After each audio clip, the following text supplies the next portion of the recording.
নমস্কাৰ স্বাগতম এয়া হৈছে সুপাৰ প্ৰাইম ষ্টুডিঅ'ত মই প্ৰাঞ্চল বিৰোধীৰ মিত্ৰতাৰ প্ৰয়াস ফ্লপ শ্ব'ত পৰিণত ৰাজ্যত নতুন বিৰোধী ঐক্য গঠন কৰাৰ বাবে বুদ্ধিজীৱী ডক্টৰ হীৰেন গোহাঁইৰ নেতৃত্বত অনুষ্ঠিত বৈঠকত হুলস্থুলীয়া পৰিৱেশ বিজেপি বিৰোধী শক্তিক একত্ৰিত কৰাৰ লক্ষ্যৰে ডক্টৰ হীৰেন গোহাঁই সহ 6 গৰাকী ব্যক্তিৰ উদ্যোগ আৰু সেই উদ্যোগতে সোণাপুৰৰ ৰিজৰ্টত অনুষ্ঠিত হৈছিল বৈঠক এই বৈঠকৰ মাজতেই তীব্ৰ তৰ্কযুদ্ধৰ সৃষ্টি হয় অখিল গগৈ আৰু প্ৰদ্যুৎ বৰদলৈৰ মাজত লাগে বাক বিতণ্ডা ক্ষুব্ধ হৈ সভা চলি থাকোতে সভাস্থলী ত্যাগ কৰে প্ৰদ্যুৎ বৰদলৈয়ে দলৰ বিষয়ে বেয়াকৈ ক'লে সহ্য নকৰে বুলি সাংবাদিকক জনায় প্ৰদ্যুৎ বৰদলৈয়ে ৰিজৰ্টত অনুষ্ঠিত বৈঠকত অংশ লৈছিল হৰে কৃষ্ণ ডেকা অজিত কুমাৰ ভূঞা ভূপেন কুমাৰ বৰা অখিল গগৈ লুৰিণজ্যোতি গগৈ আৰু মনোৰঞ্জন তালুকদাৰে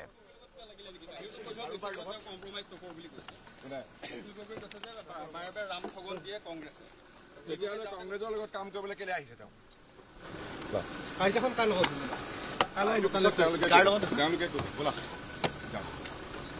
কেনেকৈ খং খালে হ'ব জানো দাদা ইমান খং কৰিছে মোৰ দলক অপমান কৰিলে কোনে অপমান কৰিছে দাদা সেইটো পিছত গম পাব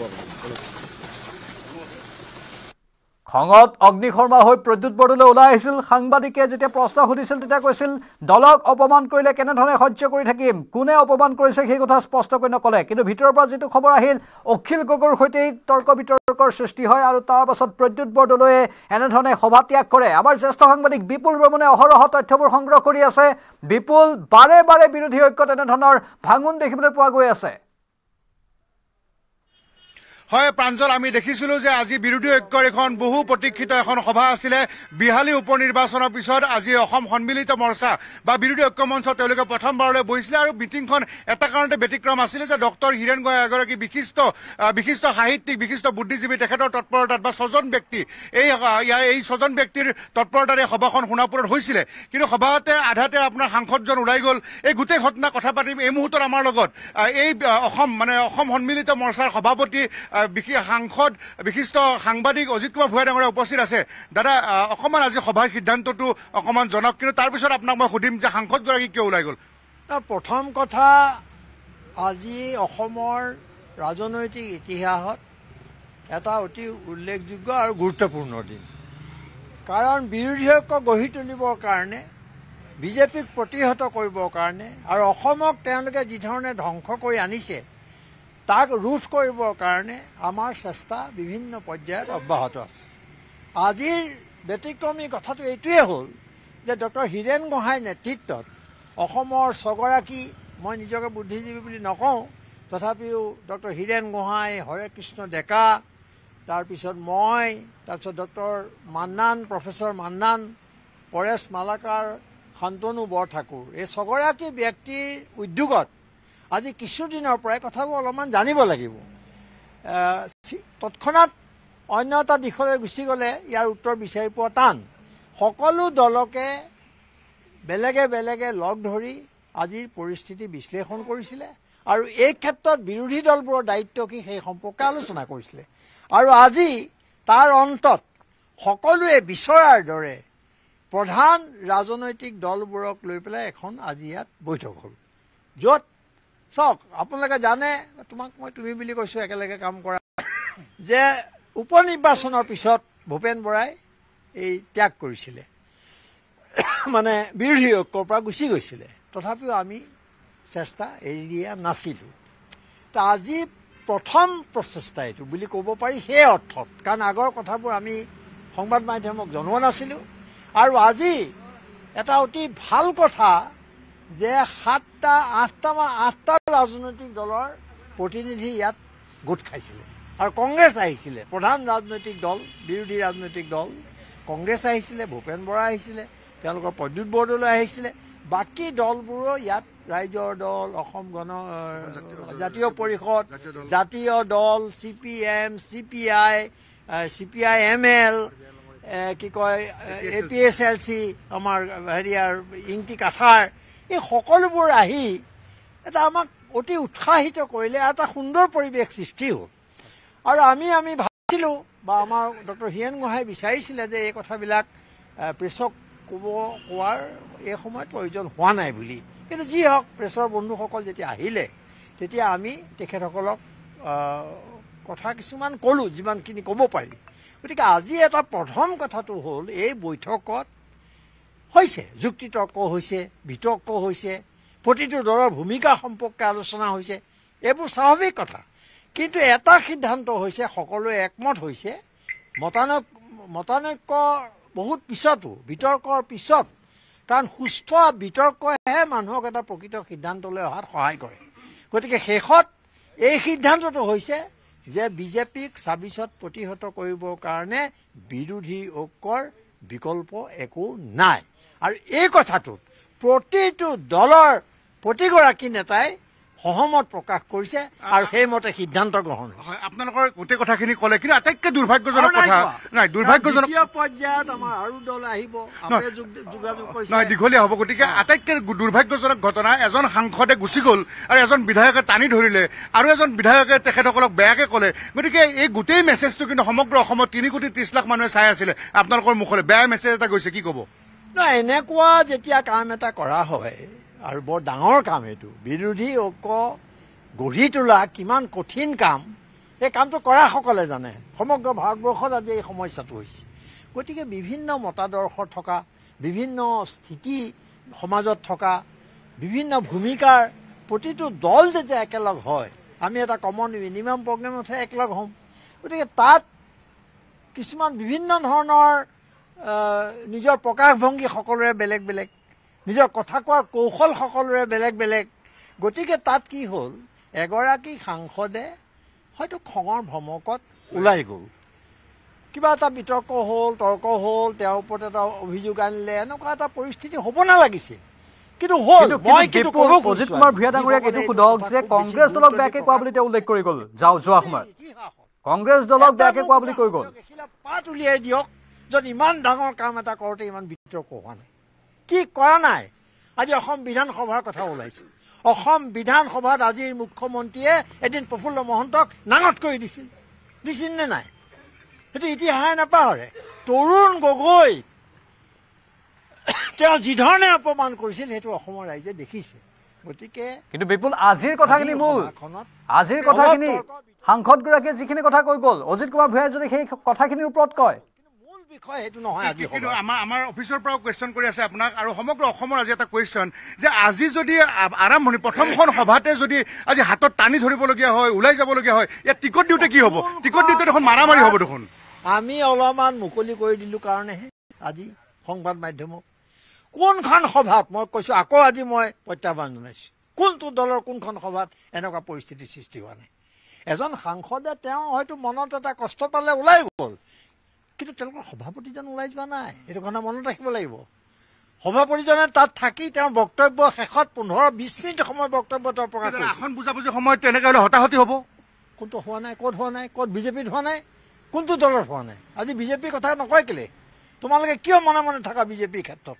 মানে বেলেগত হ'লে তাৰ বিৰোধী ঐক্যটো হ'ব লাগিব বুলি কথা আছে নেকি নাই বিজেপি প্ৰাঞ্জল বিজেপিৰ ক্ষেত্ৰত আটাইতকৈ বেছি লাইভ ময়ে আপোনাৰ লগত কৰোঁ ঠিক আছে মই ক'ব খুজিছোঁ তুমি মানে মই তোমাক প্ৰতীক হিচাপে লৈছোঁ যে বিজেপিৰ কথাবোৰ কিয় অহা নাই কোনটো দলত এনেকুৱা আসনৰ কথা লৈ পেলাই তৰ্কাতৰ্কি হোৱা নাই বিৰোধী ঐক্য মঞ্চ হৈ থাকে আজি আৰম্ভণি হ'ল ই চলিব এলায়েন্স গঢ়ি উঠিব পৰৱৰ্তী বৈঠক বহিব আৰু বাকী দলবোৰ আহিব ই মজবুত হ'ব এই কথাটো মই কৈছোঁ কাৰণ এইটো এটা নাগৰিক সমাজৰ নিশ্চয় বিপুল বৰ্মন ধন্যবাদ জনাইছোঁ অজিত কুমাৰ ভূঞাৰ এইখিনি বক্তব্য আমি শুনিবলৈ পালোঁ সমান্তৰালভাৱে আন কেইবাটাও ভাষ্য আহি আছে আজি এই বিৰোধী ঐক্যৰ বৈঠক সন্দৰ্ভত আমি শুনাব বিচাৰিম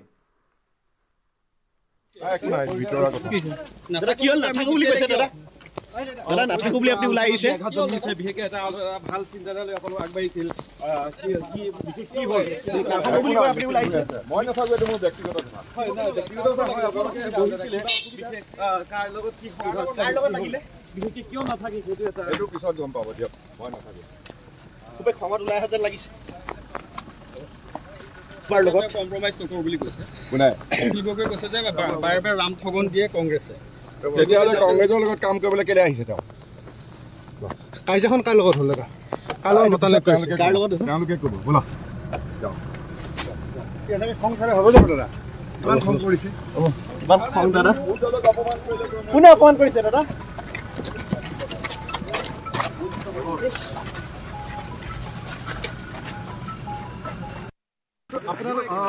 মানে মই আপোনালোকক এটা কথা কৈ যাওঁ যে এই গোটেই বিষয়টো এতিয়া আপোনালোকক এখন সংবাদমেলৰ জৰিয়তে আমাৰ উদ্যোক্তাসকলে ক'ব।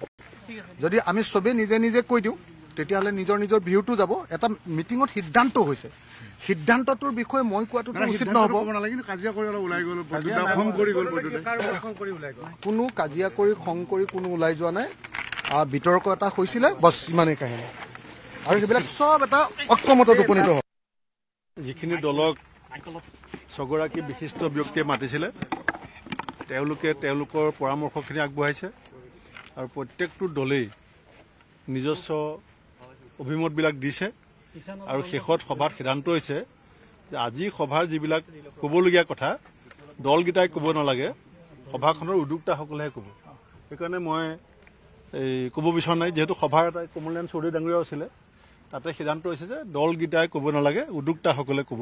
সেইকাৰণে আপোনালোকক নাগৰিক সমাজে আপোনালোকক এই সম্পৰ্কত বক্তব্য ৰাখিব।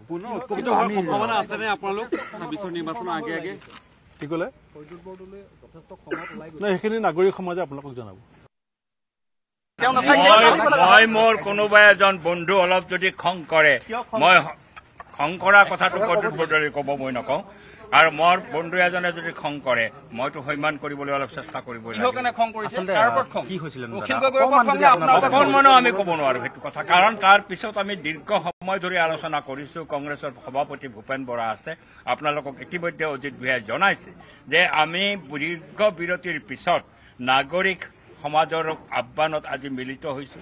আমি সৌহাৰ্দ্যপূৰ্ণভাৱে আলোচনা হৈছো, তৰ্ক বিতৰ্ক নিশ্চিতভাৱে হ'ব। কেতিয়াবা হয়তো তৰ্ক বিতৰ্ক উচ্চ স্তৰত যাব পাৰে, কিন্তু তাৰ মানে নহয় যে ই এটা তিক্ততা হৈ পেলাই ভাঙি গ'ল, এনেকুৱা কথা নহয়। কিন্তু আমি তাৰ পিছতো সৌহাৰ্দ্যপূৰ্ণভাৱে আলোচনা বিলোচনা কৰিছো, ভূপেন বৰাও আছে, আৰু কৰি পেলাই আমি সিদ্ধান্তত আহিছো যে আমি 26লৈকে ঐক্যবদ্ধভাৱে নিৰ্বাচন খেলাৰ কাৰণে প্ৰথম আজি বৈঠকখনত একেলগে বহিছো আৰু যাত্ৰা আৰম্ভ। কংগ্ৰেছ আৰু ৰাইজৰ দলে আসনৰ ক্ষেত্ৰত মানিবনে যিটো আজি পৰিস্থিতি হৈছে? আজি সময়ে ক'ব কোনে কি মানিব নামানে। নামানিলেতো বেলেগ হ'ব, মানিলে বেলেগ হ'ব। নিশ্চিতভাৱে আমি আশা ৰাখিছো, আমাৰ চেষ্টা হ'ব সকলোৱে যাতে মানি লৈ পেলাই আমি নিৰ্বাচন। সাংসদগৰাকী ওলাই যোৱাটো ডাঙৰ কথা নহয়। আজি গোটেই ৰাজনৈতিক দলবিলাক আমি যিটো প্ৰক্ৰিয়া আৰম্ভ কৰিছিলোঁ, ডক্টৰ হীৰেণ গোহাঁইৰ নেতৃত্বত হৰেকৃষ্ণ ডেকা আমি ছগৰাকী ব্যক্তিয়ে যিটো প্ৰচেষ্টা চলাই আছিলোঁ কিছুদিনৰ পৰা, তাৰ আজি প্ৰথম এটা সফলতা বুলি এইটো ক'ব পাৰোঁ।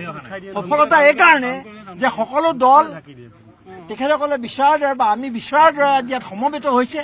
আৰু এনেকুৱা এটা গুৰুতৰ বিষয়ত বিজেপিৰ বিৰুদ্ধে যিখন যুদ্ধ হ'ব, এনেকুৱা এটা বিষয়ত যুক্তি তৰ্ক বিতৰ্ক এইবোৰ স্বাভাৱিক কথা, সেইটোত ইমান গুৰুত্ব দিবলগীয়া একো নাই। তেখেতৰ কিবা এটা ব্যক্তিগত খঙত হয়তো তেখেত ওলাই যাব পাৰে, সেইটো বিষয়ে মতামত নহয়। কিন্তু মূল বাকীবোৰ কোনো ওলাই যোৱা নাই। ভূপেন বৰাটো আছে, গতিকে প্ৰধান সভাপতিগৰাকী আছে। তাত শেষত এইটো সিদ্ধান্ত হৈছে যে আমি 26ৰ নিৰ্বাচনত সকলো দলে একলগ হৈ যুঁজিব লাগিব। আৰু প্ৰথম পৰ্যায়ত আজি আমি সেই দিশত সফলতা অৰ্জন কৰিছোঁ। আৰু দ্বিতীয় পৰ্যায়ত বাকী যিবোৰ দল বাহিৰত ৰৈ গৈছে তেওঁলোককো আমি এই আলোচনাৰ মাজলৈ আনিম আৰু আমি ইয়াত বহিম। সেইটোৱে হৈছে মূল কথা। প্ৰথম প্ৰচেষ্টা আজি সফল হৈছে। হীৰেণ গোহাঁইৰ নেতৃত্বত, হৰেকৃষ্ণ ডেকাৰ নেতৃত্বত ছগৰাকী নেতাই আমি যিবোৰ ব্যক্তিয়ে যিটো চেষ্টা চলাই আছিলোঁ তাৰ আজি সফল হৈছে। প্ৰথম এইটো একেলগে সকলো দল বহিছে, এইটো আৰম্ভণি। আৰু এটা আমি ৰাইজক, অসমৰ ৰাইজক বাৰ্তা দিব খুজিছোঁ যে বিজেপিক হৰুৱাৰ স্বাৰ্থত, প্ৰতিহত কৰাৰ স্বাৰ্থত প্ৰতিটো ৰাজনৈতিক দলে ঐক্যবদ্ধ হোৱাৰ পোষকতা কৰিছে। এইটো হৈছে মূল আজি সভাৰ বক্তব্য। সেই একতা কেনেকৈ আমি পুনৰ আগবঢ়াই লৈ যাব পাৰোঁ, আগৰ সময়ছোৱাত কোনবোৰ বিষয়ৰ কাৰণে আমাৰ মতভেদ হ'ল বা আমি আমাৰ যিটো ঐক্যবদ্ধতা বিৰোধী এইটো নাইকিয়া হ'ব লগা পৰিস্থিতি সৃষ্টি হ'ল, সেইটো আমি সকলোৱে বিশ্লেষণ কৰিছোঁ, নিৰ্মোহভাৱে বিশ্লেষণ কৰিছোঁ। বহু ধৰণৰ কথা বতৰাও আলোচনা হৈছে, বহু যুক্তি তৰ্কও হৈছে। তাৰপিছত সকলোৱে সহমতত উপনীত হৈছে যে বিজেপিক হৰুৱাবলৈ হ'লে আমি সকলোৱে ঐক্যবদ্ধতাৰে আগবাঢ়িব লাগিব। ডেমক্ৰেচিতটো যুক্তি তৰ্ক থাকিবই। নাই, তেওঁতো ব্যক্তিগত কাৰণত গৈছে বুলি কৈছে। একো ব্যক্তিগত বুলি কোৱা নাই, কৈছে মই ইয়াত নাথাকো, এনেকে থাকিম নেকি, মোৰ দলক এনেকে ক'লে, এনেকে কৈ ওলাই গৈছে। আমাৰ কেমেৰাত আছে, হয় নেকি? গতিকে চক আলোচনা থাকিব, তৰ্ক বিতৰ্ক থাকিব, ডিবেট থাকিব, তাৰ মাজত সিদ্ধান্ত। এইটোতো বিজেপি নহয় যে তেওঁলোকে ইম্প'জ কৰি দিয়া ধৰণৰ হ'ব। আমি সকলো দলৰ ডেমক্ৰেটিক মাইণ্ডছেট আছে, গতিকে যুক্তিতৰ্ক প্ৰবল যুক্তিতৰ্ক হৈছে আৰু মই ভাবোঁ এইটোৱে ডেমক্ৰেচিৰ সৌন্দৰ্য। এইটো ভাল পাব লাগে, আপোনালোকে কিয় বেয়া পাইছে? নাই সেইবোৰতো থাকিবই, আৱেগ যুক্তি তৰ্ক খং, তাৰ মাজত শেষত সিদ্ধান্তটো কি হ'ল এইটো প্ৰথমে আপোনালোকে সুধি লওক। সিদ্ধান্ত এইটোৱে যে পৰৱৰ্তী দিনসমূহত আমি ঐক্যবদ্ধভাৱে আগবাঢ়িম।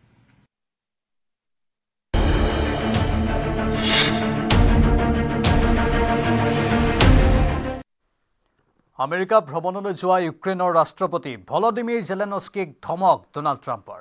হোৱাইট হাউচৰ অভেল অফিচত তীব্ৰ বাকবিতণ্ডা জেলেনস্কি আৰু ৰাষ্ট্ৰপতি ডোনাল্ড ট্ৰাম্পৰ। ৰাছিয়াৰ সৈতে শান্তি স্থাপন কৰিবলৈ অস্বীকাৰ কৰাৰ অভিযোগ জেলেনস্কিৰ বিৰুদ্ধে। আমেৰিকা ভ্ৰমণলৈ যোৱা ইউক্ৰেইনৰ ৰাষ্ট্ৰপতি ভলদিমিৰ জেলেনস্কিৰ সৈতে হোৱাইট হাউচৰ অভেল অফিচতে দুই ৰাষ্ট্ৰপতিৰ মাজত উত্তপ্ত পৰিস্থিতিৰ সৃষ্টি হয়। ৰাষ্ট্ৰপতি ডোনাল্ড ট্ৰাম্পৰ লগতে উপস্থিত আছিল আমেৰিকাৰ উপ ৰাষ্ট্ৰপতি JD ভান্স। অভেল অফিচত অনুষ্ঠিত হোৱা এখন সংবাদমেলৰ মাজতে ভলদিমিৰ জেলেনস্কিক মূৰ্খ বুলি গালি দিছিল ডোনাল্ড ট্ৰাম্পে।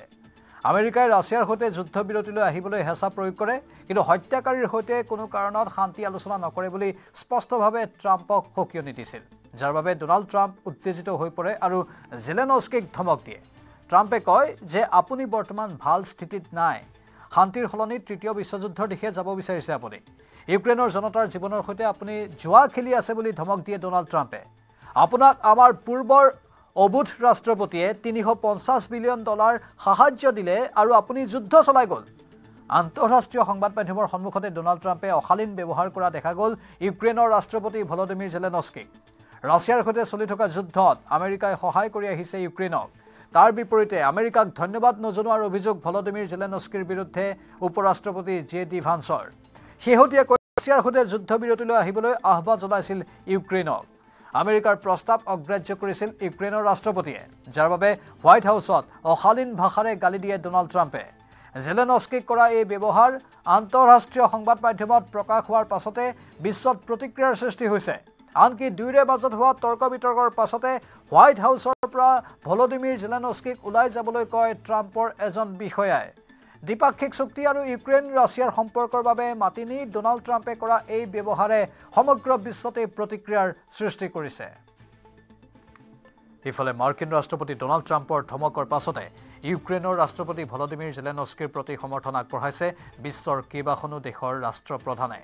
পুটিনৰ হাতত যুদ্ধ জয়ৰ খিতাপ দাখিল কৰিবলৈ চেষ্টা কৰা আমেৰিকাক সমালোচনাৰে থকা সৰকা কৰিছে একাংশ দেশৰ ৰাষ্ট্ৰপ্ৰধানে। ইউক্ৰেইনৰ ৰাষ্ট্ৰপতি ভলদিমিৰ জেলেনস্কিৰ সাহসী সিদ্ধান্তক সমৰ্থন জনাই আমেৰিকাৰ ওচৰত নতশিৰ নোহোৱাৰ বাবে পোলেণ্ডৰ প্ৰধানমন্ত্ৰী ডোনাল্ড টাস্কে কয়, আমি আপোনাৰ সৈতে আছো, আপুনি অকলশৰীয়া নহয় বুলি কয় পোলেণ্ডৰ প্ৰধানমন্ত্ৰীয়ে। ব্ৰিটিছ প্ৰধানমন্ত্ৰী কেইৰ ষ্টাৰমাৰে এই ঘটনাৰ পাছতে ট্ৰাম্প আৰু জেলেনস্কিৰ সৈতে ফোনযোগে বাৰ্তালাপ কৰে আৰু ইউক্ৰেইনৰ প্ৰতি নিজৰ সমৰ্থনৰ কথা ব্যক্ত কৰে। ইটালীৰ প্ৰধানমন্ত্ৰী জৰ্জিয়া মেলনিয়ে ইউক্ৰেইনৰ বিষয়টোক লৈ আমেৰিকা, ইউৰোপ আৰু তেওঁলোকৰ মিত্ৰ দেশসমূহৰ মাজত শীঘ্ৰে এখন সন্মিলনৰ আহ্বান জনায়। অষ্ট্ৰেলিয়াৰ প্ৰধানমন্ত্ৰী এণ্টনি আলবানিজে ইউক্ৰেইনৰ প্ৰতি পূৰ্ণ সমৰ্থন আগবঢ়াইছে। ইফালে হোৱাইট হাউচৰ অভেল অফিচত ট্ৰাম্প আৰু জেলেনস্কিৰ মাজত হোৱা সংঘাতে দুয়োখন দেশৰ মাজত থকা সম্পৰ্কক বিঘ্নিত কৰিছে। I think it's good for the American people to see what's going on. I think it's very important. That's why I kept this going so long. You have to be thankful. You don't have the cards. You're buried there. Your people are dying. You're running low on soldiers. Listen, you're running low on soldiers. It would be a damn good thing. And then you tell us, I don't want a ceasefire. I don't want a ceasefire. I want to go and I want this. Look. If you could get a ceasefire right now, I tell you, you take it so the bullets stop flying and your men stop getting killed. Of course, we want to stop the war. But you're saying you don't want a ceasefire. But I said to you, I want a ceasefire. With guarantees. Because you'll get a ceasefire faster than an agreement. Ask our people about ceasefire, what they think. That wasn't with me. For you what that wasn't with me. That was with a guy named Biden, who was not a smart person. That was with Obama. It was your president. Excuse me. That was with Obama, who gave you sheets, and I gave you javelins. Yes. I gave you the javelins to take out all those tanks. Obama gave you sheets. In fact, the statement is Obama gave sheets and Trump gave javelins. You got to be more thankful, because let me tell you, you don't have the cards. With us, you have the cards. But without us, you don't have any cards. One more question to this Vice President. I'm sorry. It's going to be a tough deal to make because the attitudes have to change. What if Russia breaks ceasefire? What if... Well, he says he wants it now. He wants to come back right now, but I can't do that. Do you want immediate ceasefire? Do you want immediate ceasefire? They should have an immediate ceasefire. That was the other thing. He didn't want to do about ceasefire. A ceasefire could take place immediately. A contract, if you want to end the war, you sign up an agreement. That's going to take a period of time. It takes time. I want it to end immediately. And I think if you had a ceasefire, it would be a ceasefire, a real one, that would end it. But he doesn't want to do that. That's fine. Do a better deal. I want it to end immediately. I want a ceasefire now. He says, oh, I don't want a ceasefire. Well, all of a sudden, he's a big shot because he has the U.S. on his side. Either we're going to end it or let him fight it out. And if he fights it out, it's not going to be pretty. Because without us, he doesn't win. Let me tell you. আৰু জেলেনস্কিক লৈ Trump ক্ষোভিত হৈ পৰাৰ আঁৰত আছে কেইবাটাও কাৰণ প্ৰথম কথা ডোনাল্ড ট্ৰাম্পে বহুবাৰ অনুৰোধ কৰাৰ পাছতো জেলেনস্কিয়ে অগ্ৰাহ্য কৰিছিল যুদ্ধবিৰতিৰ প্ৰস্তাৱ দ্বিতীয়তে দুই ৰাষ্ট্ৰপ্ৰধানৰ আলোচনাৰ মাজত কেইবাবাৰো জেলেনস্কিৰ কথাবোৰ আক্ৰমণাত্মক হৈ পৰিছিল আক্ৰমণাত্মক কথাৰে আলোচনাত ব্যাঘাত জন্মাইছিল জেলেনস্কিয়ে তৃতীয়তে এই আলোচনাৰ বাবে ফৰ্মেল ড্ৰেছ পিন্ধি অহা নাছিল জেলেনস্কি সেই কথাটো অসন্তুষ্ট হৈছিল ডোনাল্ড ট্ৰাম্প যাৰ পৰিণতি দুই ৰাষ্ট্ৰপ্ৰধানৰ মাজত সূত্ৰপাত হয় এক অভাৱনীয় অকল্পনীয় পৰিস্থিতিৰ বিদেশত দেশৰ ৰাষ্ট্ৰপতিক থবক খুদ নিমন্ত্ৰণ দিয়া ডোনাল্ড ট্ৰাম্পে হোৱাইট হাউচৰ অভেল অফিচত দেখালে ৰঙা চকু কেনেকৈ সহ্য কৰে ইউক্ৰেইনৰ ৰাষ্ট্ৰদূত অক্সানা মাৰ্কাৰোভাৰে ছবিয়ে কথা কয় কেমেৰাত বন্দী হোৱা অক্সানা মাৰ্কাৰোভাৰ এই ৰূপ বিশ্বৰ সংবাদ মাধ্যমৰ সমান্তৰালভাৱে সামাজিক মাধ্যমত দেখা পোৱা গ'ল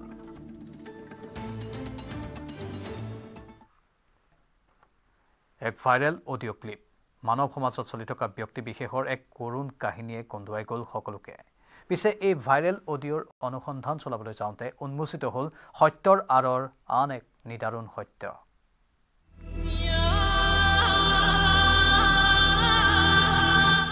এটা অডিঅ' ক্লিপে কপাইছে ৰাজ্য আচ্ছা মই পাপাই কৈছো কি কয় পাপাই কৈছো পাপা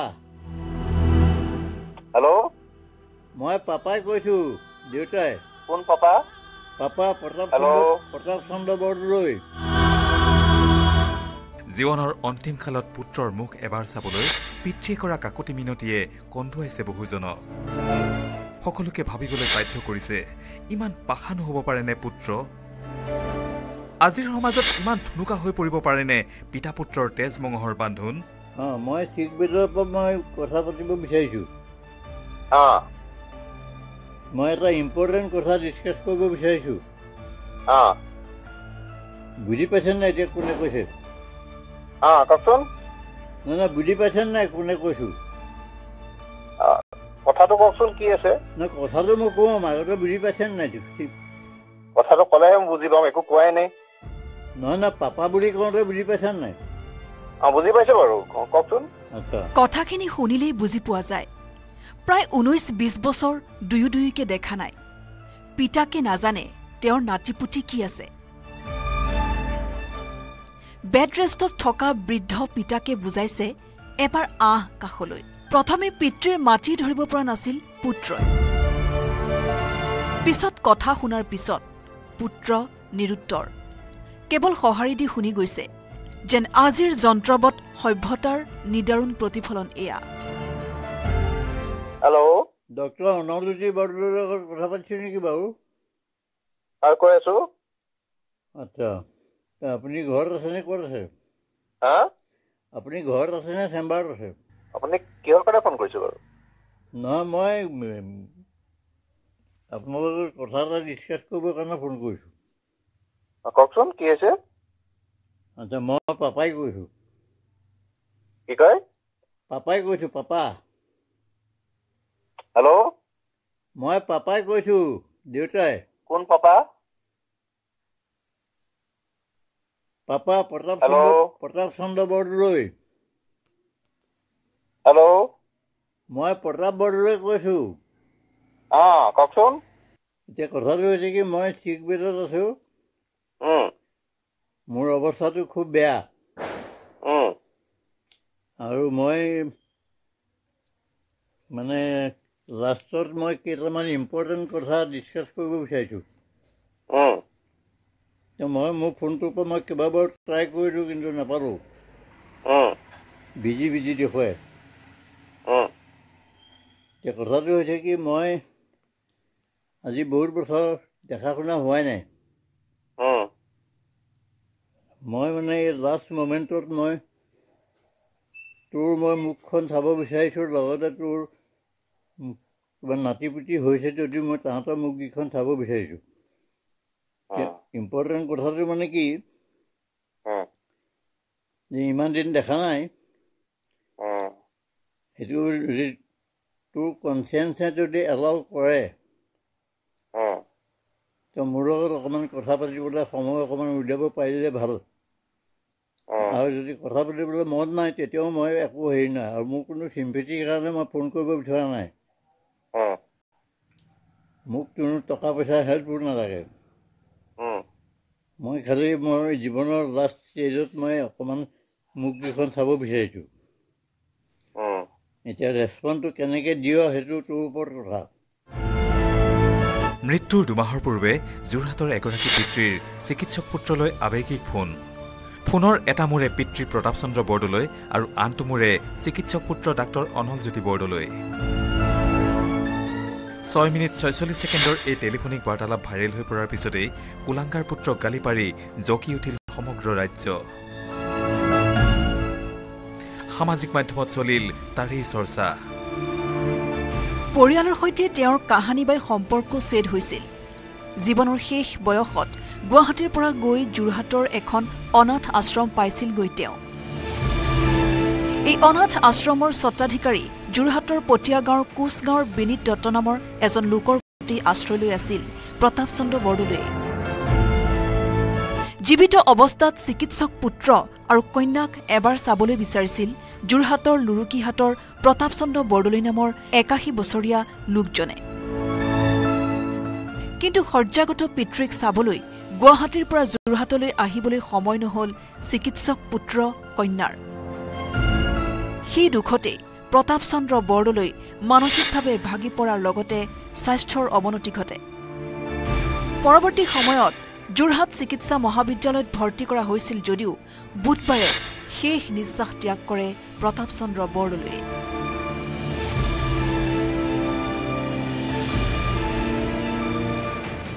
নধৰে মানে তেওঁ মানে এতিয়া মানে অসুখ এটা হৈছে, মই যিয়ে সেই চাগে কয় আপোনাৰ সোধেও তেওঁক আপোনাৰ ল'ৰা ছোৱালী কি সোধে, তেওঁ বেয়াও পায় সেইবিলাক কথা পাতিবলৈ। তাৰপিছত বোলে মই তালৈ ফোন এটা কৰি চাওঁচোন, ফোন নম্বৰটো পালে, ফোন নম্বৰটো পাই পেলাই তেওঁলোক ফোন কৰিলে, সি বাপেকৰ ফোনৰ পৰা ৰিচিভ নকৰা দেখি মই বোলো সেই কওক মোৰ ফোনটোৰ পৰা কওকচোন বাৰু, আপোনাৰ ফোনটো নহ'লে মোৰটোৰ পৰা কওক। মোৰ ফোনটো দুবাৰ কৰাৰ পিছত ধৰিলে, কোনে কৈছে খুলিলে, তাৰপিছৰ পৰা অডিঅ'টো মানে তেতিয়াহে কৰা হৈছে। আৰু পিতেক জীয়েকৰ কথা নোৱাৰিলো দেই, ডাক্তৰ বুলি জানে, জীয়েকো ডাক্তৰ বুলি জানে। তাৰপিছত পিতেকৰ কথা মানে ই কয় বোলে সিও মানে ডাক্তৰ হেৰিয়তে আছে, লাইনতে কৰি আছে এতিয়া, আৰু মানে কিনো কৰিব আৰু ঘৰৰ কথা মানে বিশেষকে নকয় তাৰমানে মানুহটোৱে নকয় মানে বিশেষ, আমি সিমান নাজানো। কিন্তু জন্মদাতা পিতৃৰ প্ৰতি পুত্ৰ কন্যাৰ এনে অনাদৰ কিয়? প্ৰতাপ চন্দ্ৰ বৰদলৈৰ মৃত্যুৰ পিছতেই চিকিৎসক পুত্ৰ কন্যাক একপক্ষী সমালোচনা কৰি প্ৰতিক্ৰিয়াত মুখৰ হৈ পৰিল ৰাজ্য। কিন্তু সকলো ঘটনাৰ আঁৰতো অন্য ঘটনা থাকে। এই মৰ্মস্পৰ্শী টেলিফোনিক বাৰ্তালাপে বৰ্ষীয়ান ব্যক্তিগৰাকীৰ প্ৰতি গভীৰ সমবেদনা জনোৱাৰ লগতে চিকিৎসক পুত্ৰ কন্যাৰ প্ৰতি বিদ্বেষ জগাই তুলিছিল। পিছে পুত্ৰ কন্যাৰ পক্ষৰ স্থিতি সামাজিক মাধ্যমত প্ৰকাশ পোৱাৰ পিছতেই এই সমগ্ৰ ঘটনাই আচম্বিতে বিপৰীত পাক ল'লে। প্ৰথমতে চিকিৎসক পুত্ৰ অনলজ্যোতি বৰদলৈৰ এগৰাকী প্ৰতিবেশীয়ে সামাজিক মাধ্যমত দিছিল ঘটনাৰ প্ৰকৃত বৰ্ণনা। এই পোষ্টেই সলাই দিলে পুত্ৰৰ প্ৰতি থকা সকলো ধাৰণা। মৃত্যুসজ্জাত থকা পিতৃৰ গাঁতৰ মিনতিয়েও পুত্ৰৰ হৃদয় নগলালে কিয়, তাৰ কাৰণ বিচাৰি পুত্ৰ অনলজ্যোতি বৰদলৈৰ কাষত উপস্থিত হৈছিল নিউজ 18 অসম নৰ্থ ইষ্ট। মৃত্যুৰ সময়ত তেখেতে কৰা নাছিলে, নৱেম্বৰত কৰিছিলে। তেখেতৰ মৃত্যুটো পৰহি হৈছে, গতিকে নৱেম্বৰ মাহত কৰিছিলে। আৰু যিহেতুকে 18 বছৰৰ মূৰত আৱাজটো শুনিছোঁ, 18 বছৰ আজি তেখেতৰ লগত কোনো সম্বন্ধ নাই মোৰ। পুত্ৰই ক'লে কিদৰে পিতাকে নিষ্ঠুৰভাৱে 2006 চনতেই আমাৰ সৈতে সম্পৰ্ক ছেট কৰিছিল দেউতাই। দেউতাই মোক, বাইদেউ আৰু মাক মানসিকভাৱে হাৰাশাস্তি কৰিছিল। আমাক ঘৰৰ পৰা উলিয়াই দিছিল দেউতাই। মোৰ মা আৰু মোৰ বাইদেউৰ তেখেতে আমাক ঘৰৰ পৰা ওলাই দিছিলে তেতিয়াতে। সেইকাৰণে 18 বছৰ পিছত আৱাজ এটা পুতুককৈ ধৰিব দিগদাৰী হয়। প্লাছ নেটৱৰ্ক কানেকশ্যন সেইদিনাখন অলপমান বেয়া আছিলে। মই ভাবিলোঁ কোনোবা পেচেণ্টে ফোন কৰিছিলে নেকি, আৰু তেখেতে নিজৰ নম্বৰৰ পৰা কৰা নাছিলে, বেলেগৰ নম্বৰৰ পৰা কৰিছিলে। সেইকাৰণে প্ৰথমতে অলপমান ধৰিব পৰা নাছিলোঁ। তাৰপিছত যেতিয়া শুনিলোঁ, তেতিয়া কথাবিলাক শুনিলোঁ। তেখেতৰ মাতিছিলে, লগ ধৰিম বুলি কৈছিলে, কিন্তু মই কিবা কাৰণত যাব নোৱাৰিলোঁ। এতিয়া মা, বাইদেউ আৰু আমি সকলো ভালদৰে আছো।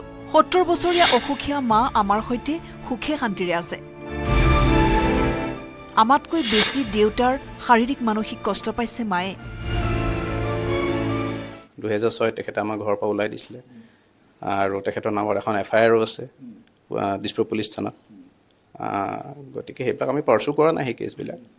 আৰু প্লাছ মাৰ ওপৰত বহুত যথেষ্টখিনি নিৰ্যাতন আগৰ পৰাই, আমি জন্মৰ আগৰ পৰাই চলাই আছিলে। গতিকে সেইবিলাক বহুত কথা আছে। ইফালে পিতৃৰ মৃত্যুৰ পাছত কৰিব লগাখিনি পুত্ৰ হিচাপে কৰি যাম বুলি আৱেগিকভাৱে ক'লে ডাঃ অনলজ্যোতি বৰদলৈয়ে।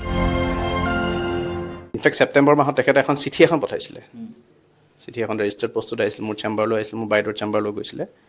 তাত কোৱা হৈছিল যে তেখেত আমাৰ পিতৃ নহয়, কিন্তু তেখেতৰ নামটো ইউজ কৰি পেলাই আমি এই গোটেই আধাৰ পেন সেইবিলাক বনাই আছোঁ। যিহেতুকে আমি এটা ভুল কাম কৰিছোঁ, সেইকাৰণে তেখেতে চবকে ফাদিল কৰি দিব, তেনেকুৱা এটা চিঠি এখন পাইছিলোঁ। মই ৰাতিপুৱা আজি তিলনীটো দিলোঁ, তিলনী দি পেলাই বাকী শ্ৰাদ্ধ ব্ৰততে আছোঁ। মই এতিয়াও ব্ৰততে আছোঁ, মাও ব্ৰততে আছে, আমি বাইদেউ আছে, চবেই ব্ৰততে আছোঁ আমি। এতিয়া দুই পক্ষৰ ভাষ্য শুনাৰ পাছতেই আৱেগত গধুৰ হৈ পৰিছে প্ৰতিজন লোকৰ হৃদয়। জীৱনৰ এছোৱা সময় দুখ লাঞ্ছনাৰে পাৰ কৰা পুত্ৰ কন্যাৰ এতিয়া পিতৃৰ প্ৰতি নাই টান।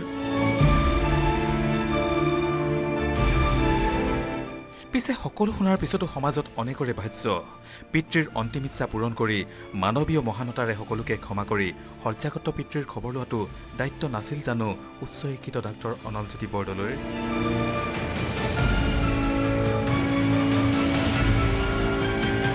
যোৰহাটৰ পৰা গৌতম বৰাৰ সহযোগত হীৰকজ্যোতি মালাকাৰৰ report, news 18 Assam north east.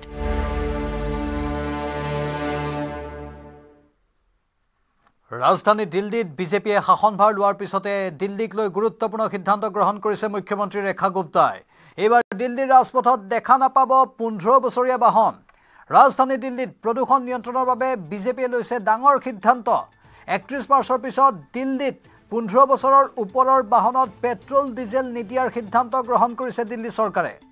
দিল্লীৰ পৰিৱেশ মন্ত্ৰী মনজিন্দৰ সিং সিৰসাই কয় যে চৰকাৰে পেট্ৰল পাম্পত গেজেট স্থাপন কৰিছে, যিয়ে 15 বছৰৰ ওপৰৰ বাহন চিনাক্ত কৰাত সহায়ক হ'ব, আৰু তেনে বাহনত ইন্ধন যোগান নধৰাৰ সিদ্ধান্ত গ্ৰহণ কৰিছে। ৰাষ্ট্ৰীয় ৰাজধানীত বায়ু প্ৰদূষণ প্ৰতিৰোধৰ ব্যৱস্থাৰ বিষয়ে আলোচনাৰ বাবে বিষয়াসকলৰ সৈতে বৈঠকত মিলিত হোৱাৰ পিছত এই সিদ্ধান্ত গ্ৰহণ কৰা হৈছে। যান বাহনৰ নিৰ্গমন আৰু প্ৰদূষণ ৰোধৰ বাবে চৰকাৰে কঠোৰ পদক্ষেপ গ্ৰহণ কৰিছে বুলিও শীৰ্ষাই কয়। বৈঠকত পুৰণি বাহনৰ ওপৰত নিষেধাজ্ঞা, বাধ্যতামূলক ধোঁৱা বিৰোধী ব্যৱস্থা, বৈদ্যুতিক ৰাজহুৱা পৰিবহণলৈ পৰিৱৰ্তনকে ধৰি মূল নীতিগত সিদ্ধান্তসমূহৰ ওপৰত গুৰুত্ব আৰোপ কৰা হয়। এই সিদ্ধান্তৰ বিষয়ে দিল্লী চৰকাৰে কেন্দ্ৰীয় পেট্ৰলিয়াম মন্ত্ৰালয়ক অৱগত কৰিব। পুৰণি বাহনসমূহৰ ইন্ধন যোগান সীমিত কৰাৰ উপৰিও ৰাজধানীৰ সকলো সুউচ্চ অট্টালিকা, হোটেল, বাণিজ্যিক কমপ্লেক্সত বায়ু প্ৰদূষণৰ মাত্ৰা ৰোধ কৰিবলৈ ধোঁৱা বিৰোধী যন্ত্ৰ স্থাপন বাধ্যতামূলক হ'ব বুলি সদৰি কৰে। ইয়াৰ লগতে দিল্লীত খালী ঠাইসমূহত গছপুলি ৰোপণ কৰাৰ সিদ্ধান্তও গ্ৰহণ কৰে চৰকাৰে। চৰকাৰে স্বচ্ছ আৰু বহনক্ষম ৰাজহুৱা পৰিবহণ সুচল কৰাৰ স্বাৰ্থত 2025 চনৰ ডিচেম্বৰৰ ভিতৰত দিল্লীৰ 90% ৰাজহুৱা CNG বাছ পৰ্যায়ক্ৰমে বন্ধ কৰি ইয়াৰ ঠাইত ইলেক্ট্ৰিক বাছৰ ব্যৱস্থা কৰা হ'ব বুলি প্ৰকাশ কৰে। মহানগৰীৰ বাসিন্দাসকলৰ বাবে উল্লেখযোগ্য প্ৰত্যাহ্বান হিচাপে পৰিগণিত হোৱা বায়ু প্ৰদূষণ ৰোধ কৰিবলৈ চৰকাৰে এই ব্যৱস্থা গ্ৰহণ কৰিছে বুলি সদৰি কৰে।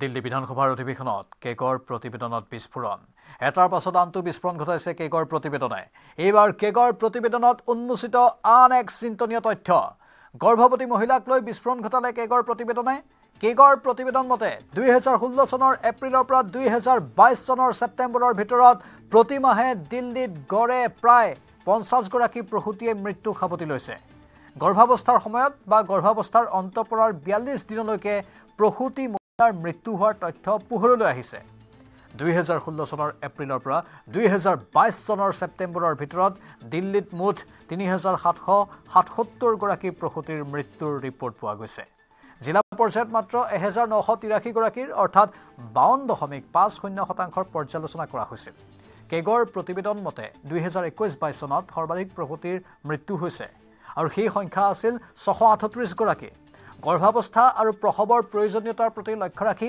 স্বাস্থ্য ব্যৱস্থাৰ অভাৱক অন্বেষণ কৰি প্ৰসূতিৰ যত্নৰ মান উন্নত কৰাৰ লগতে প্ৰসূতিৰ মৃত্যু আৰু ৰোগজনিত হাৰ হ্ৰাস কৰাৰ বাবে কেন্দ্ৰীয় চৰকাৰে 2010 চনত প্ৰসূতিৰ মৃত্যুৰ পৰ্যালোচনা প্ৰক্ৰিয়া আৰম্ভ কৰিছিল পৰ্যালোচনাত সম্প্ৰদায় সুবিধা জিলা আঞ্চলিক আৰু ৰাষ্ট্ৰীয় পৰ্যায়ত বিভিন্ন কাৰকৰ ওপৰত বিশদ বিশ্লেষণ আগবঢ়োৱা হৈছে যিবোৰ প্ৰসূতিৰ মৃত্যু হ্ৰাস কৰাৰ ক্ষেত্ৰত প্ৰযোজ্য কৰিব লাগিব এই বিশ্লেষণৰে প্ৰসূতিৰ মৃত্যুত অৰিহণা যোগোৱা কাৰক চিনাক্ত কৰিব পাৰি ব্যৱস্থা গ্ৰহণৰ ক্ষেত্ৰত পদক্ষেপ গ্ৰহণ কৰিব পাৰি উল্লেখযোগ্য যে শুকুৰবাৰে দিল্লী বিধানসভাত ৰাষ্ট্ৰীয় ৰাজধানীৰ জনস্বাস্থ্যৰ আন্তঃগাঁথনি আৰু স্বাস্থ্য সেৱাৰ ব্যৱস্থাপনাক লৈ কেগৰ প্ৰতিবেদন দাখিল কৰিছিল যি প্ৰতিবেদনত উন্মোচিত হৈছিল জনস্বাস্থ্যৰ দুৰৱস্থা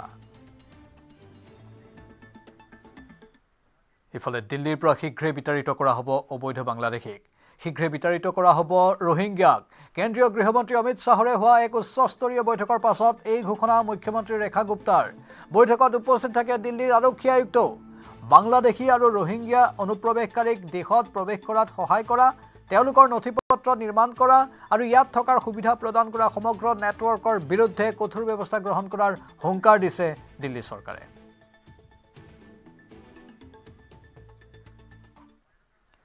মহাকুম্ভৰ সামৰণিৰ পাছতো চলিয়ে আছে চৰ্চা সৰ্ববৃহৎ ধৰ্মীয় অনুষ্ঠানটোৱে গঢ়িছে বহুকেইটা অভিলেখ মহাকুম্ভৰ পূৰ্বে অনুষ্ঠানটো চলি থকা সময়ত বিমানৰ টিকটৰ মূল্যকে ধৰি বিভিন্ন সেৱাৰ অত্যধিক হাৰত মূল্য বৃদ্ধি হৈছিল তাৰ মাজতে আহিছে বিগত 47 দিনত প্ৰয়াগৰাজ বিমানবন্দৰৰ পৰা যাত্ৰা কৰা যাত্ৰীৰ হিচাপ 47 দিনত প্ৰয়াগৰাজ বিমানবন্দৰৰ পৰা 5.5 লাখতকৈ অধিক যাত্ৰীয়ে যাত্ৰা কৰিছে 1 জানুৱাৰীৰ পৰা 26 ফেব্ৰুৱাৰীলৈ মুঠ 5125 খন যাত্ৰীবাহী আৰু চাৰ্টাৰ্ড বিমানে অৱতৰণ কৰিছে বিমানবন্দৰটোত যি বিমানত যাত্ৰা কৰে 5,60,174 গৰাকী লোকে মুঠ 47 দিনত 3,385 খন যাত্ৰীবাহী আৰু 1,740 খন চাৰ্টাৰ্ড বিমানে অৱতৰণ কৰে প্ৰয়াগৰাজত ইয়াৰে 5,51,462 গৰাকী লোকে যাত্ৰীবাহী বিমানত যাত্ৰা কৰিছে বিপৰীতে 8,712 গৰাকী লোকে চাৰ্টাৰ্ড বিমানত যাত্ৰা কৰিছে মহাকুম্ভৰ স্নানৰ আটাইতকৈ গুৰুত্বপূৰ্ণ দিনটো আছিল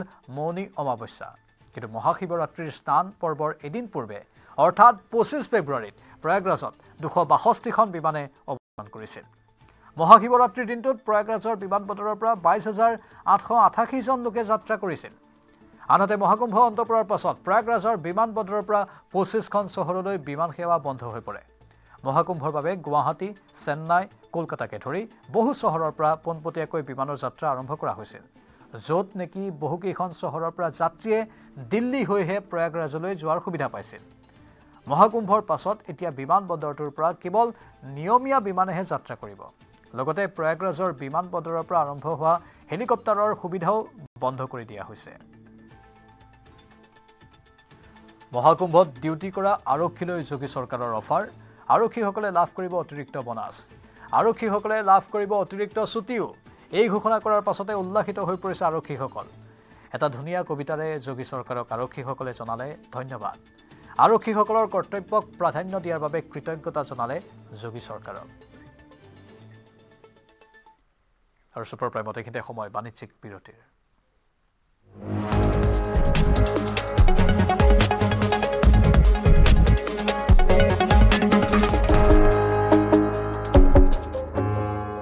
কোনটো কোনোবা এটা দেখুৱাচোন মাত্ৰ মাইথন ষ্টিলহে দিব ঠিক আছে নে ষ্ট্ৰং মানে মাইথন ষ্টিল বিজুলীৰ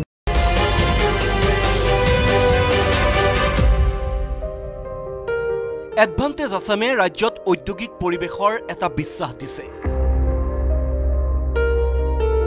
অসমত বিনিয়োগ হ'ব 5,18,295 কোটি টকা এডভান্টেজ আসাম 2.0 সফল সামৰণিৰ পিছতে সংবাদমেল যোগে মুখ্যমন্ত্ৰীৰ ঘোষণা প্ৰতি 4 বছৰৰ মূৰে মূৰে এডভান্টেজ আসাম অনুষ্ঠিত কৰা হ'ব আমাৰ ৰাজ্য চৰকাৰত আমি অনুষ্ঠিত কৰিম আৰু প্ৰথম বিনিয়োগ সন্মিলনত যিখিনি প্ৰস্তাৱ আহে তাক আমি নেক্সট বিনিয়োগ সন্মিলনখনৰ আগতেই যাতে আমি তাক ক্ৰিয়ান্বিত কৰিব পাৰো তাৰ বাবে আমি ঐক্যবদ্ধ প্ৰচেষ্টা চৰকাৰে চলাই থাকিব এডভান্টেজ আসাম 2.0 জৰিয়তে অসমত উদ্যোগপতিসকলক বিনিয়োগ কৰিবলৈ প্ৰধানমন্ত্ৰী নৰেন্দ্ৰ মোদীয়ে জনোৱা আহ্বানৰ শলাগ ল'লে মুখ্যমন্ত্ৰী হিমন্ত বিশ্ব শৰ্মাই এডভান্টেজ আসাম 2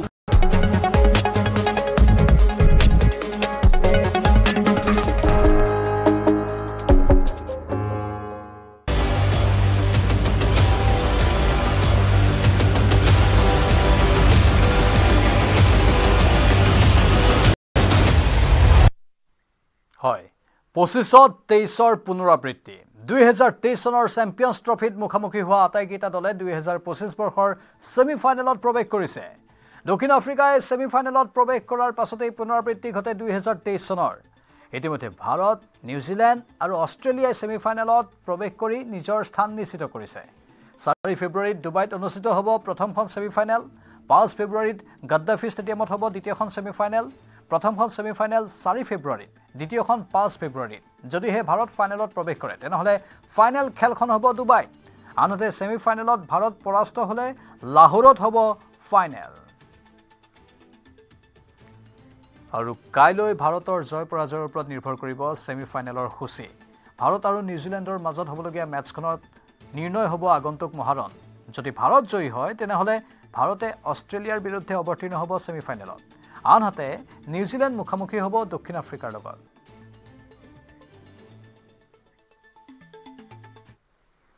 আপুনি জানি আচৰিত হ'ব এইখন দেশতেই 10 জন ব্যক্তিয়ে একেলগে নৃত্য কৰিলে গ্ৰেপ্তাৰ হ'ব অৰ্থাৎ ঝুমুৰৰ দৰে এক অনুষ্ঠান পতাটো অসম্ভৱ বিয়াত দৰাৰ লগত ঢাক ঢোল বজাই বৰযাত্ৰী যাব নোৱাৰিব দৰা সহিতে বৰযাত্ৰীৰ ৰঙাঘৰৰ আলহী হ'ব পাৰে ইয়াৰ মূল কাৰণ হৈছে এখন আইন ড্ৰামাটিক পাৰফৰ্মেন্স এক্ট আজিৰে প্ৰায় 150 বছৰ পূৰ্বতে ব্ৰিটিছে প্ৰৱৰ্তন কৰিছিল এই আইন স্বাধীনতাৰ 75 বছৰৰ পাছতো দেশত কাৰ্যকৰী হৈ আছিল বিজেপিৰ কাৰ্যকালতহে বাতিল হ'ল ড্ৰামাটিক পাৰফৰ্মেন্স এক্ট বিৰোধীৰ সমান্তৰালভাৱে সততেই পিআইএল ফাইল কৰা ব্যক্তিসকলক কটাক্ষ কৰি প্ৰধানমন্ত্ৰীয়ে এই তথ্য সদৰি কৰে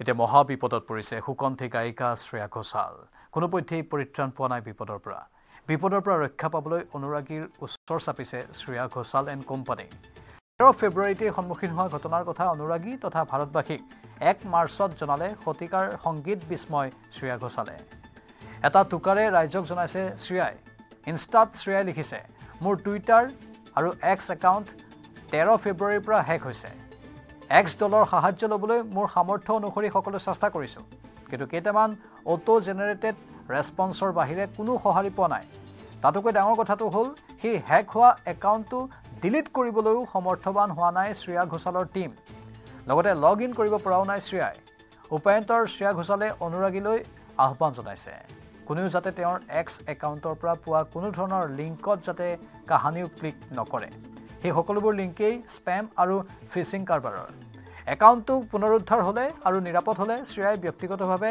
এটা ভিডিঅ'ৰ জৰিয়তে সকলোকে সম্বোধন কৰিব বুলি জনায় শ্ৰেয়াৰ ইনষ্টাগ্ৰাম পোষ্ট পোৱাৰ লগে লগে অনুৰাগীসকলে কমেণ্ট ছেকশ্যনত কমেণ্টৰ বৰষুণ নমাই আনিছিল লগতে গায়িকাগৰাকীয়ে এক্স একাউণ্ট ডিলিট কৰিবলৈ চেষ্টা কৰি অহাৰ কথা উল্লেখ কৰি হতাশা প্ৰকাশ কৰে এজন অনুৰাগীয়ে লিখিছে আশা কৰোঁ আমি আপোনাক সোনকালে তাত লগ পাম আৰু তাত আপোনাৰ বাবে আমি অপেক্ষা কৰি আছোঁ আপোনাৰ টুইটাৰ বা এক্স হেণ্ডেলৰ SG ফেমিলিয়ে আপোনাক বহুত মিছ কৰে তাত বহুতো আবেগ সংলগ্ন হৈ থাকে আশা কৰোঁ আপুনি আপোনাৰ একাউণ্টটো সোনকালে ঘূৰাই পাব শ্ৰেয়াক দিদি সম্বোধনেৰে পোষ্ট কৰিছে দিদি অনুগ্ৰহ কৰি ঊৰ্ধ্বতন কৰ্তৃপক্ষৰ ওচৰলৈ যাবলৈ চেষ্টা কৰক তেওঁলোকেও বিষয়টো সমাধান কৰিব সেই একাউণ্টটোত বছৰ বছৰ মৰম আৰু স্মৃতি জড়িত হৈ আছে আমাৰ বাবে ই এক আবেগ আমি আপোনাক বহুত মিছ কৰোঁ তথাপিও আন এজন ব্যৱহাৰকাৰীয়ে মন্তব্য কৰিছে মই আক্ষৰিক অৰ্থত কান্দিছোঁ মোৰ একাউণ্টটো ডিলিট কৰি পেলাম সেই একাউণ্টটোৰ সৈতে কিমান আবেগ সংলগ্ন হৈ আছে মইহে বুজি পাওঁ অৱশ্যে এতিয়ালৈকে শ্ৰেয়াৰ এক্স প্ৰফাইলত কোনো অপ্ৰীতিকৰ পোষ্ট পোৱা নাই 6 ফেব্ৰুৱাৰীত শ্ৰেয়াৰ শেষ আপডেট কৰা হৈছিল তেলেগু ছবি থান্দেলৰ বাবে গোৱা এটা গীতৰ ৰিটুইট কৰিছিল শ্ৰেয়াই এতিয়া শ্ৰেয়া তথা অনুৰাগীৰ আশা অতি সোনকালে শ্ৰেয়াই ঘূৰাই পাব নিজৰ একাউণ্ট হিমস্খলনৰ পিছত উত্তৰাখণ্ডত বৰ্তমানেও আবদ্ধ বহুকেইগৰাকী শ্ৰমিক 47 গৰাকী শ্ৰমিকক জীৱন্তে উদ্ধাৰ কৰাৰ পিছত আবদ্ধ শ্ৰমিকক উদ্ধাৰৰ বাবে অব্যাহত আছে অভিযান কিন্তু এই পৰ্যন্ত সন্ধান উলিয়াব পৰা নাই আবদ্ধ শ্ৰমিককেইজনৰ উত্তৰাখণ্ডত বৰ্তমানো আবদ্ধ হৈ আছে 8 গৰাকী শ্ৰমিক হিমস্খলনত আবদ্ধ 47 গৰাকী শ্ৰমিকক জীৱন্তে উদ্ধাৰ হিমস্খলনৰ পিছতেই উত্তৰাখণ্ড স্তব্ধ সাধাৰণ জনজীৱন নিশাৰে পৰা বন্ধ হৈ আছে ঋষিকেশ বদ্ৰীনাথ ঘাইপথ মুখ্যমন্ত্ৰীলৈ ফোন কৰি পৰিস্থিতিৰ বুজ ললে প্ৰধানমন্ত্ৰীয়ে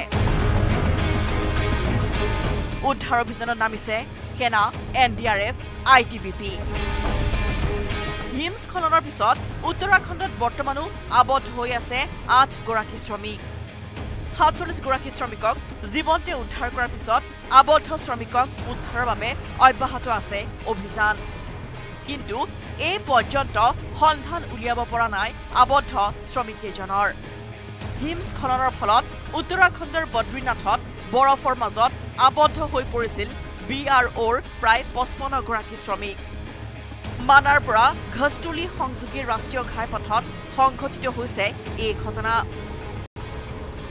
হিমস্খলনত আহতসকলক সেনাৰ MI-17 হেলিকপ্টাৰ সহায়ত উদ্ধাৰ কৰি হস্পিটেলত ভৰ্তি কৰা হয় सभी को रेस्क्यू किया जा रहा है NDRF के लोग ITBP के जिला प्रशासन आपदा प्रबंधन सारे लोग अभी बचाव कार्य में लगे हुए हैं ভাৰতীয় সেনাই উদ্ধাৰ কৰিছে 14 গৰাকী সাধাৰণ নাগৰিকক হিমস্খলনৰ পিছতে উত্তৰাখণ্ড স্তব্ধ হৈ পৰিছে সাধাৰণ জনজীৱন প্ৰায় ব্যাহত হৈ পৰিছে যাতায়াত ব্যৱস্থাও কৰ্ণপ্ৰয়াগৰ সমীপত নিশাৰে পৰা বন্ধ হৈ পৰিছে ঋষিকেশ বদ্ৰীনাথ ঘাইপথ পৰ্বতৰ শিল মাটি খহি পৰাত ঘাইপথতে আবদ্ধ হৈ পৰিছে শ যান-বাহন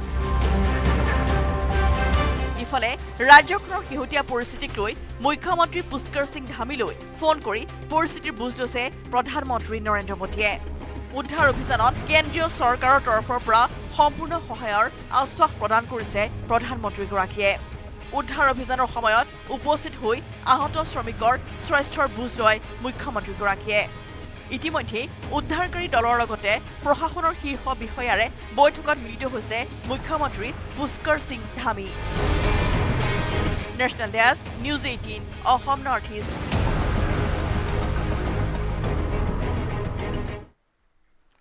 এগৰাকী আমেৰিকাৰ যুৱতী বৰ্তমান তেওঁ অসমৰ বোৱাৰী আমেৰিকাৰ এখন কলেজত শিক্ষকতা কৰা যোৰহাটৰ বোৱাৰীগৰাকী 4 মাহৰ ছুটীত আহিছে স্বামী গৃহলৈ মহিলাগৰাকীৰ অসমীয়া ভাষাত থকা দখল দেখি তবথ মানিছে স্থানীয় লোকে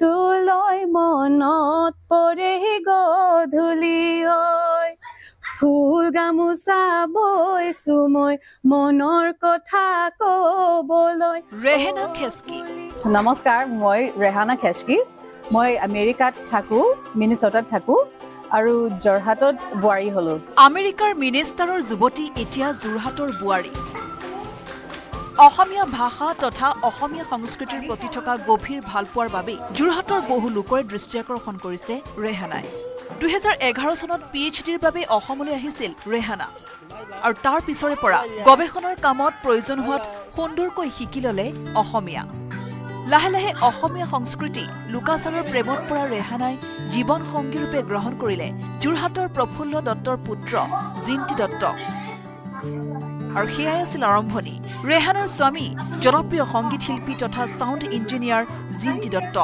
শহুৰ প্ৰফুল্ল দত্ত আৰু শাহু প্ৰমীলা দত্ত আমি ইয়াতে আছো এইজনী বা আছে এইজনী ভণ্টি সব ওচৰত থাকে খুব ভাল লাগে নিজৰ ঠাই আমাৰে ঘৰ হয় আৰু মই যিমান পাৰো বোৱাৰী হিচাপে শিকিছো মানে ঘৰ হাৰিবলে খানা বনাবলে মই শিকি আছো আৰু আমেৰিকাৰ মিনিষ্টাৰৰ সেন্ট অলফ কলেজত শিক্ষকতা কৰা ৰেহানা 4 মাহৰ বাবে ছুটিত আহিছে যোৰহাটৰ স্বামী গৃহলৈ আৰু তেতিয়াৰে পৰা ৰেহানাক দেখিবলৈ পোৱা গৈছে এখন চৰকাৰী অংগনবাদী কেন্দ্ৰত উদ্দেশ্য তেওঁৰ 4 বছৰীয়া কণমানি সন্তানটিক অসমীয়া শিকোৱা এতিয়া মই চাকৰিৰ পৰা ছুটি ললো কাৰণে আমি ইয়াতে আছো 4 মাহৰ কাৰণে আৰু আমাৰ ছোৱালী এজনী আছে ছোৱালী 4 বছৰ হৈ গ'ল আৰু আমি ইমান দিনৰ কাৰণে থাকিছো কাৰণে আমি ইয়ালৈ আহিলো স্কুলত পঢ়িছে তাই অসমীয়া শিকিব ৰেহানাৰ অসমীয়া ভাষাত থকা দখল দেখি আচৰিত হৈছে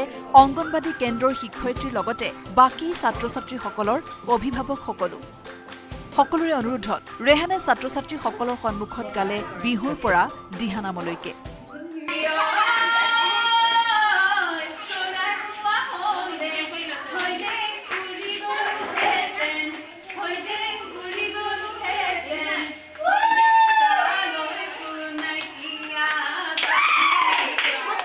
সুদূৰ আমেৰিকাৰ এগৰাকী যুৱতী অসমলৈ বিয়া হৈ অহাৰ পিছত তেওঁৰ অসমীয়া ভাষাটোৰ প্ৰতি থকা মৰম তথা অসমীয়া সংস্কৃতি লোকাচাৰ সমূহ আদৰি লোৱাৰ মানসিকতাই মুগ্ধ কৰিছে সকলোকে গামোচা বৈছো মই মনৰ কথা কবলৈ অকুলি যোৰহাটৰ পৰা গৌতম বৰাৰ report news 18 Assam north east কথা হবলৈ আহিবিচোন পদুলিলৈ কথা হবলৈ আৰু এয়া আছিল আজিৰ ছুপাৰ প্ৰাইম নমস্কাৰ